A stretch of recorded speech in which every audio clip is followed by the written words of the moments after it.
Mes frères bien-aimés, nous n'avons pas encore quitté l'étable de Bethléem et cela nous fait le plus grand bien, car il est bon pour nous de contempler le Sauveur sur la paille. Et oui, voilà où se retrouve la deuxième personne de la très sainte Trinité, sur la paille.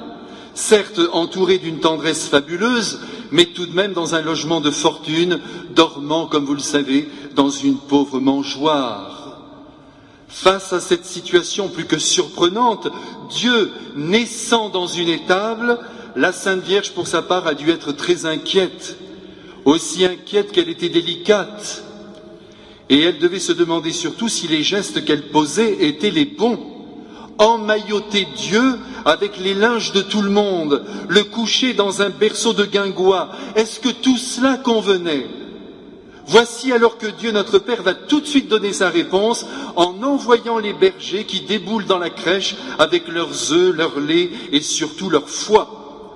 Et ce sont eux qui vont rassurer Marie et combler de joie son cœur en lui annonçant que l'ange qui leur était apparu avait bien précisé qu'ils allaient trouver dans une étable un enfant emmailloté et couché dans une mangeoire. Vous voyez comme Marie a été tout de suite rassurée. Elle avait posé les bons gestes. Ah, mes frères, que le bon Dieu nous parle de multiples manières. Nous ne sommes pas assez attentifs à sa voix, qui retentit pourtant tout au long du jour et de la nuit, aux oreilles et aux yeux de ceux qui savent entendre et voir. Faisons attention, mes frères, Dieu parle. À nous de guetter sa volonté et de chercher à la comprendre. La Sainte Vierge est donc désormais tranquille, elle a fait ce qu'il fallait, et Joseph ne regrette pas non plus d'avoir choisi d'entrer dans cette étable et d'avoir tout de suite imaginé que la mangeoire pouvait très bien faire l'affaire et que les animaux joueraient aussi leur rôle de chauffage central. Quant à la ville de Jérusalem, mes frères, elle est en émoi, car une caravane vient d'en franchir le mur d'enceinte et elle se dirige à présent vers le palais royal sous les yeux effarés de la population qui n'a jamais vu des hommes aussi étranges que les mages. Leur physionomie est inconnue et leurs vêtements de la tête aux pieds, des turbans aux babouches, étonnent et surprennent. Quant à leur langue, étrangère au possible, elle ajoute encore au mystère. Ces mages, mes frères, en devenant des santons bien disposés et placés sagement en ligne dans nos crèches, près de leurs chameaux, frôlent la légende, il faut bien le dire, entrent dans le mythe, perdent de leur réalisme, et pourtant, un jour de notre histoire, pour de vrai, comme disent les enfants, ces hommes sont arrivés à Jérusalem, éreintés par un long voyage qui dura sans doute plusieurs mois. Certes, ils n'étaient peut-être pas 3, la tradition a imposé ce nombre à l'allure idéale, mais l'Évangile n'en dit rien. Ce nombre parfait a sans doute été retenu pour laisser entrevoir que ces hommes venus de loin représentaient, comme on l'a dit 1000 fois, toutes les nations de la terre. Saint Matthieu se contente de les désigner sans en préciser le nombre, en employant le terme générique de mages. Et il nous dit leur provenance, l'Orient, c'est-à-dire des pays situés au-delà du Jourdain et de la mer Morte, la Médie, la Perse, l'Arabie, devrions-nous dire. Quant à leur profession, si je puis m'exprimer ainsi, tout laisse croire qu'ils étaient versés dans la connaissance des mathématiques, de l'astrologie et de diverses sciences occultes. Saint Jérôme ira même jusqu'à employer, pour définir les mages, le terme de magicien, dont il dit d'ailleurs qu'il a la même signification. Il n'y a malgré tout, précisons-le, dans le terme de mage, rien de péjoratif. Ce sont au fond des savants. Et selon la pensée du grand philosophe juif du 1er siècle, Philon d'Alexandrie, ces mages ne font rien d'autre que scruter les secrets de la nature pour parvenir à la connaissance de la vérité. Et ça tombe bien pour eux, mes frères, puisque c'est un astre, une étoile mystérieuse qui va les conduire jusqu'à Jérusalem. Cette étoile, mes frères, ils l'ont vue, jusqu'à en être éblouis, émerveillés, surpris, littéralement confondus en la voyant apparaître et briller dans le firmament. Notre galaxie, mes frères, la Voie lactée, nous le savons bien, contient plusieurs centaines de milliards d'étoiles, et à l'œil nu, on peut en observer de nombreuses, scintillant sur la toile de la nuit, manifestant magnifiquement, il faut bien le reconnaître, tout à la fois la complexité et la beauté de la création qui suppose, redisons-le sans crainte, puisque nous sommes entre nous, nous sommes en famille, une intelligence suprême, un ordonnateur absolu qui maintienne en un équilibre immuable et parfait notre univers à l'allure infinie dont nous ne connaissons pas le quart du quart. C'est dire, mes frères, que l'inventeur des planètes, des étoiles, des galaxies, ce n'est pas l'homme. Pour une fois, nous sommes ensemble, je l'espère, d'accord sur ce point. Ce n'est pas non plus la nature qui, par nature, a connu un commencement et qui est donc soumise à des lois intelligentes qui la régissent. Faut-il le redire pour que l'homme reste à sa place? Aucun ordinateur ne fait lever le soleil sur le monde et aucun disjoncteur ne l'éteint pour que la nuit descende. Non, mes frères, il faut donc supposer une puissance qui ordonne toute chose depuis les commencements. Et cette puissance, c'est cet enfant merveilleux qui, aujourd'hui, est couché sur la paille et qui, en allumant une étoile dans la voûte céleste, appelle les hommes des quatre coins du monde à le reconnaître comme Dieu. Mes frères bien-aimés, depuis le premier homme, l'habitude a été prise de regarder vers le ciel pour s'émerveiller de la création qui nous dépasse. Tout au long des siècles, en toutes les civilisations, les plus sages des hommes ont appris aux enfants à lever leur tête, à reconnaître les étoiles, à les nommer et même à s'en amuser en devinant sur le ciel tendu de noir les constellations les plus étonnantes, notamment celle dite de Ptolémée, avec ses 36 figures décelables dans le ciel, l'aigle, la baleine, la couronne, la petite ours, la grande ours. Qui enfant n'a pas cherché dans le firmament, sous le doigt de son père et de sa mère, cet imaginaire dessiné par Dieu pour dire aux hommes le mystère qui les enveloppe? Tiens, regarde, regarde, contemple, regarde comme c'est beau. Mais malheureusement, mes frères, notre drame à nous, venons-en à nous, c'est que nous ne levons plus les yeux vers le ciel, mais vers le tiroir-caisse, vers les soucis de la vie, vers le poste à atteindre, vers la voiture à acheter. Et c'est pourquoi la première chose que le Seigneur nous demande à travers la fête de l'Épiphanie, c'est de lever les yeux vers le ciel. Réjouissez-vous, nous dit-il, de cette création qui vous étreint en vous dépassant. Mes frères, même au XVIIIe siècle, au grand siècle des Lumières, malgré les idées nouvelles qui voulaient renverser et mettre à mort l'âme religieuse, l'homme ouvrait sa fenêtre le matin et en voyant le soleil se lever, les oiseaux bruissaient de vie, les arbres s'élevaient dans le ciel, il s'émerveillait. Et même dans le vide, s'il ne croyait plus en Dieu, il disait merci. Je pense ici au mot fabuleux de Frédéric Ozanam, le fondateur des conférences Saint-Vincent de Paul. Il disait, écoutez bien mes frères, vous allez voir comme c'est beau et comme c'est vrai surtout. L'homme ne saurait apercevoir l'ordre qui règne dans la création sans éprouver quelque chose de la joie d'un fils qui retrouverait la trace de son père. C'est pas beau ça, mes frères, mais c'est divin.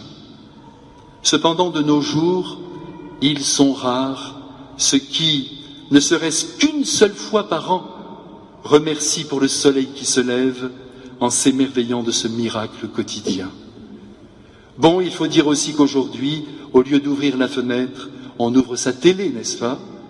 La misère, les conflits, le drame, tout cela ne vient pas de Dieu, mais est infligé par l'homme à l'homme.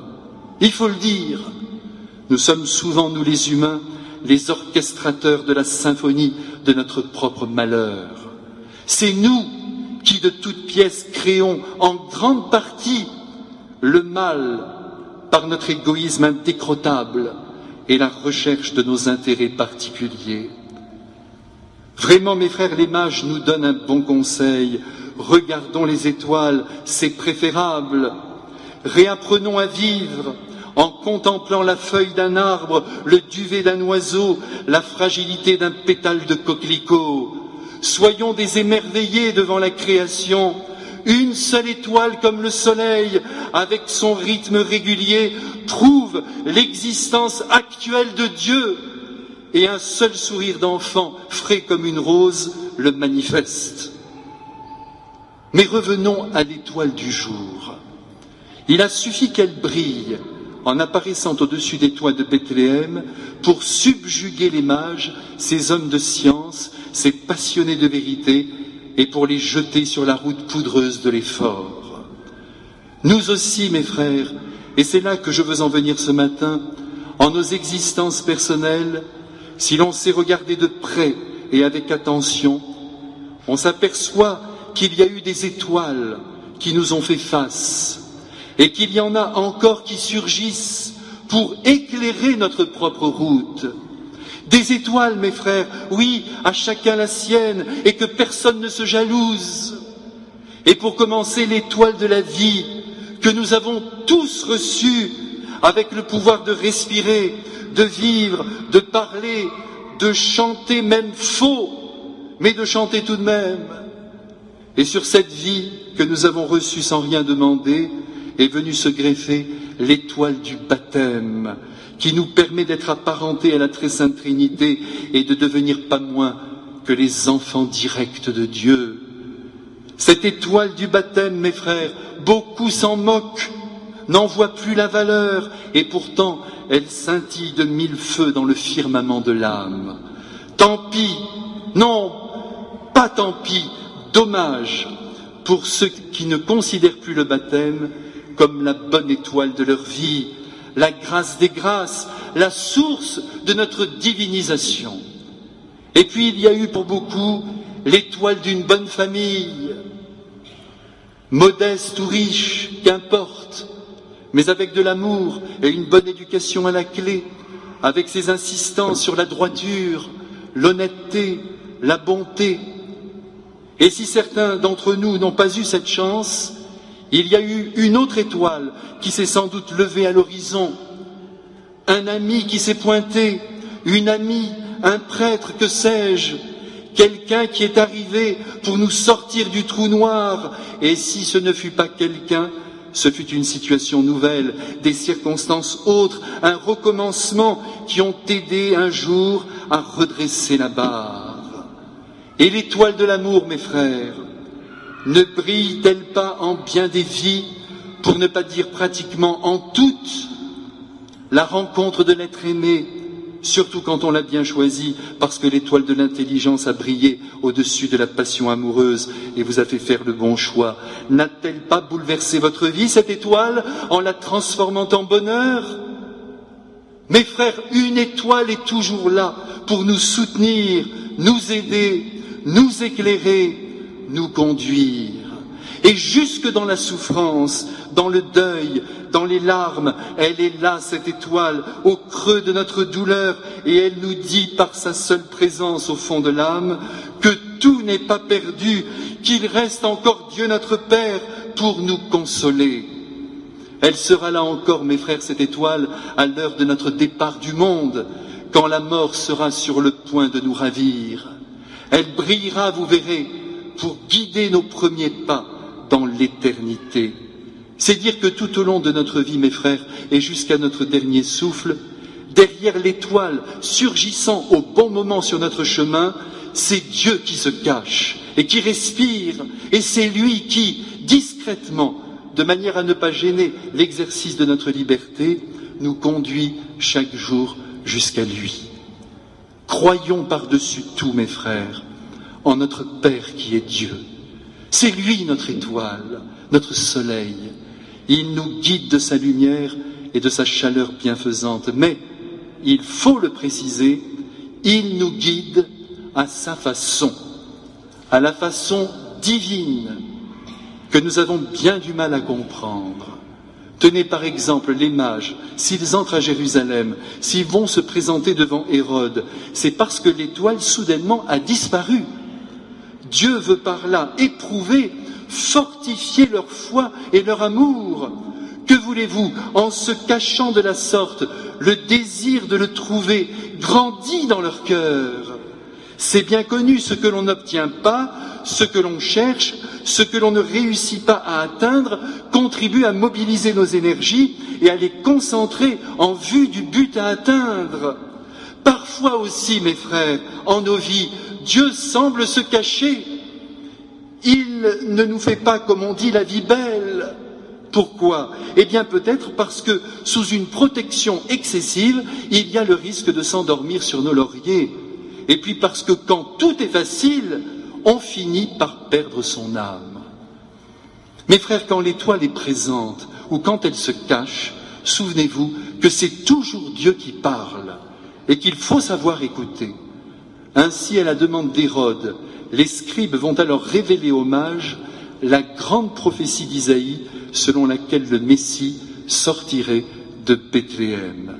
Et cette indication suffira pour les remettre en route, car il ne faut jamais oublier que nous disposons de 2 boussoles pour nous diriger dans notre vie. 2.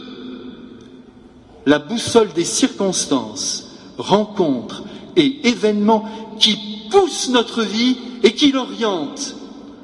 Et la boussole de la Sainte Écriture qui, par ses révélations et ses prophéties, de la Genèse à l'Apocalypse, balise la route de l'homme.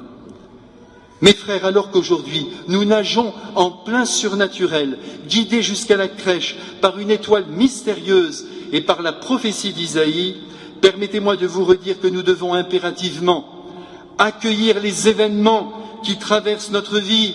Il faut faire très attention aux rencontres que l'on fait. Ces rencontres sont porteuses de messages de la part de Dieu. Et il est bon aussi de nous tenir à la lecture assidue du Saint-Évangile. Il est bon d'ailleurs, mes frères, quand on est perdu, quand on ne sait plus ce qu'on doit faire, de prendre l'Évangile entre les mains et après avoir prié l'Esprit Saint, de l'ouvrir au hasard de Dieu et de lire le passage qu'il fait tomber sous nos yeux. Cette pratique médiévale, mes frères, chère au cœur de saint François d'Assise, vous comblera de clarté. C'est un moyen qu'il ne faut pas utiliser tous les jours, mais seulement quand la lumière manque vraiment. En tout cas, aujourd'hui, la chose est indéniable.